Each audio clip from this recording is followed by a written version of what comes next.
पिछले भाग में हमने देखा कि कृष्ण अर्जुन को समझाते हैं कि स्वधर्म का पालन करते हुए तुम्हें युद्ध करना ही चाहिए, लेकिन अर्जुन किम कर्तव्य विमूढ़ हो जैसे कुछ भी समझ नहीं पा रहे हैं। हम जय प्राप्त करें या हमें जीत लिया जाए कौरवों के द्वारा, इनमें से क्या उचित है? स्वयं हार जाना, कौरवों को जीतने देना?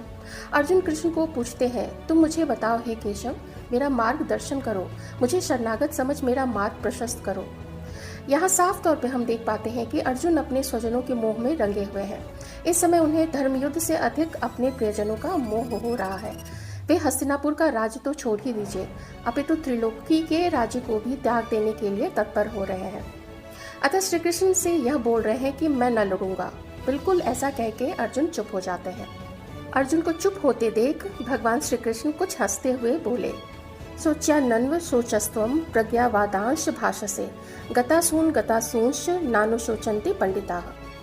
अध्याय 2 के श्लोक संख्या 11 में श्री कृष्ण कहते हैं अर्जुन से, जिसका शोक नहीं करना चाहिए तू उसी का शोक कर रहा है, और उस पर से ज्ञान बाँचता है कि वे मेरे अपने हैं, कुल का नाश हो जाएगा, कुल का क्षय हो जाएगा, वर्ण संकर होंगे, पितर तृप्त नहीं पाएंगे, इत्यादि इत्यादि। हालांकि श्री कृष्ण बहुत अच्छे से जान रहे हैं कि अर्जुन अपने कर्तव्य से भाग रहे हैं। कृष्ण कहते हैं, किसी के प्राण चाहे रहें या जाएं, ज्ञानी पुरुष उनका शोक नहीं करते। और ज्ञानी लोग क्यों शोक नहीं करते किसी के रहने का या किसी के जाने का? तो इसका उत्तर श्लोक संख्या 12 में दिया गया है। न त्वेवाहम जातु नासम न त्वम नेमे जनाधिपाः न चैव न भविष्यामः सर्वे वयमतः परम।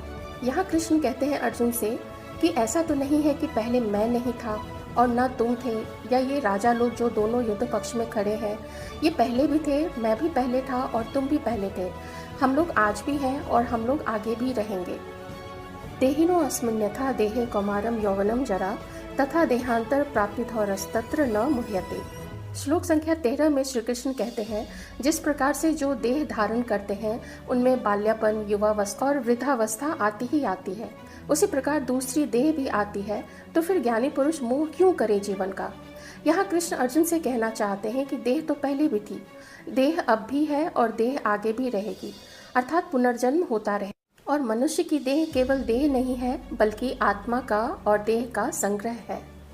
देह आज है और देह कल नहीं रहेगा, लेकिन आत्मा नित्य है। आत्मा आज भी है, पहले भी थी और आत्मा कल भी रहेगी। देह नाशवान है तो नाशवान चीज का कैसा मोह?